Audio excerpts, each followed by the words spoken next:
sunanuhu, dan sunnah-sunnahnya wudu. Yang pertama, ya dia bilang as-siwak, yaitu tentang di mana Nabi Shallallahu Alaihi Wasallam bersabda, laula an asyukka ala ummati la amartahum bisiwak ma'a kulli shalah. Ada ma'a kulli shalah, ada juga Nabi mengatakan bersabda ma'a kulli wudu. Kalau tidak kata Nabi, kalau tidak memberatkan pada umatku, maka aku akan memerintahkan kepada umatku untuk bersiwak setiap sholat. Dan ada yang mengatakan juga hadis yang lain, atau setiap berwudu. Ini sabda Nabi Shallallahu Alaihi Wasallam. Karena apa? Siwak di sini fadilahnya besar. Dianjurkan, makanya itu dianjurkan oleh Nabi Shallallahu Alaihi Wasallam. Cara megang siwak. Cara megang siwak yang benar bagaimana? Cara megang siwak yang benar? Cara megang siwak yang benar begini. Jadi jempol di bawah sama kelingking sama jempol di bawah. Cara megang siwak yang benar. Ukuran siwak paling panjang, tidak lebih panjang daripada sejengkal. Pas nih sejengkal nih. Kalau lebih panjang itu enggak. Sunnahnya tidak lebih panjang daripada tidak lebih pendek daripada 4 jari. Fadilahnya siwak besar. Pernah saya baca masalah fadilah siwak, salah satu fadilah yang paling besar tentang siwak adalah kita bisa bisa mendapat mati dalam keadaan husnul khotimah. Orang yang selalu menggunakan siwak. Dan setan takut dan benci sama orang yang selalu bawa siwak.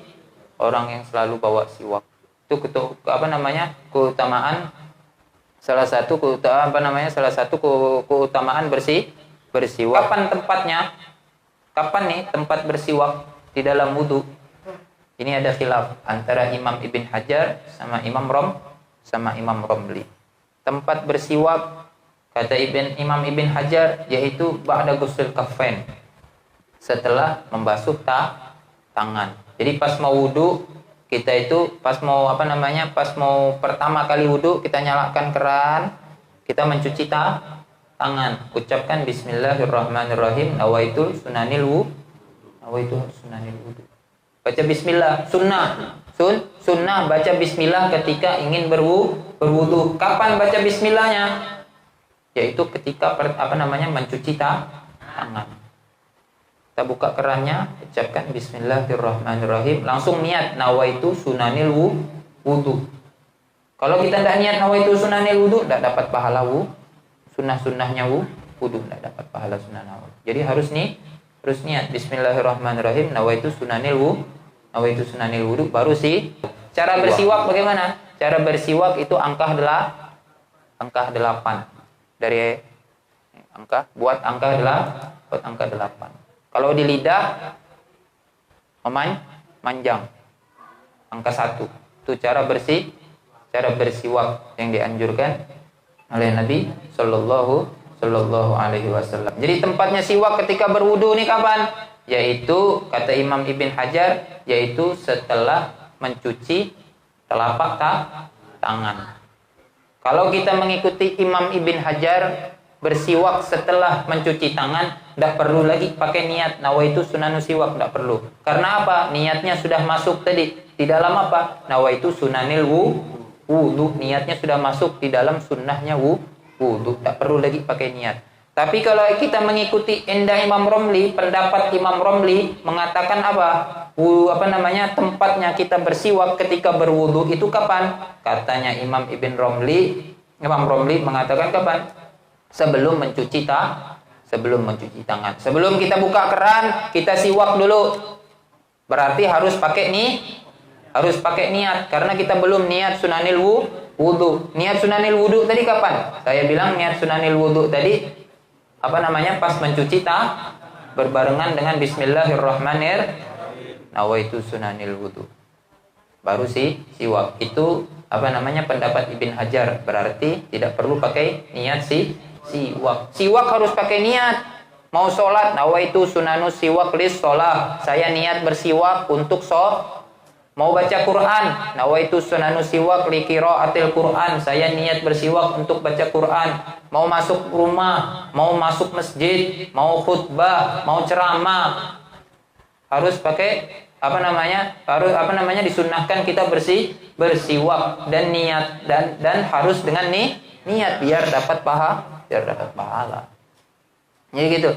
Jadi kalau pendapat Imam Romli tadi bagaimana? Sebelum mencuci tangan, berarti ini yahtad bin niyah, yaitu kita perlu dengan niat. Jadi sebelum kita buka keran, kita siwak dulu. Nawaitu sunanu siwak. Baru buka keran, bismillahirrahmanirrahim, cuci tangannya, nawaitu sunanil wudu. Itu pendapat Imam Romli yang mengatakan siwak itu tempatnya ketika berwudu, yaitu sebelum mencuci tangan. Berarti yahtad bin niyah, dia membutuhkan niat. Wa yusannu siwak fi kulli halin, katanya. Dan disunnahkan kita bersiwak kapan saja kita disunnahkan untuk bersiwak, katanya disunnahkan kita bersiwak setiap waktu, setiap keadaan. Min ghairi ifrat, katanya.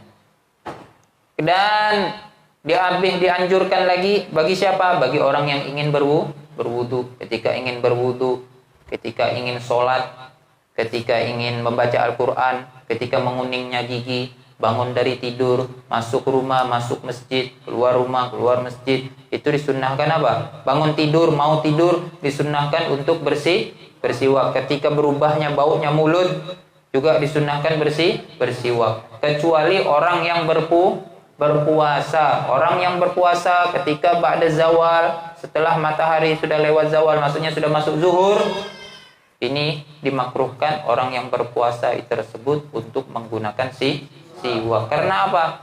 Karena Allah Subhanahu wa taala mengumpamakan bau mulut orang yang berpuasa itu seperti bau misik. Makanya dimakruhkan. Tapi ada pendapat yang lain mengatakan ada apa-apa. Ada imam yang mengatakan, pendapat ulama yang lain tidak makruh. Siwak ini juga punya kedudukan yang paling utama. Katanya siwak tersebut bisa saja berupa setiap yang sesuatu yang yang kasar. Ini kan kasar nih ujungnya, ini kan kasar. Tapi yang lebih utama adalah kayu arok. Ini namanya kayu arok. Ini namanya. Orang Arab mengatakan ini kayu Jadi kebiasaan biasanya tolabah orang-orang Arab Indonesia dulu biasanya kalau biasa beli siwak, pas mau pergi sholat Jumat, beli siwak yang baru. Jadi begitu sudah beli siwak yang baru, nanti biasa sebelum sholat Jumat itu sudah datang. Itu kan habaib itu seperti Habib Salim Asy'atiri, Habib Abdullah bin Syihab, itu orang-orang yang awal pergi ke masjid. Seperti abangnya Habib Umar, nih Habib Ali Al-Masyhur, Syekh Abu Bakar, itu pergi orang-orang. Jadi mereka beli siwak baru sebelum masuk ke jami, masjid jami, mereka pergi beli siwak di pinggiran jami. Setelah itu mereka beli baru, nanti mereka pergi ke depan.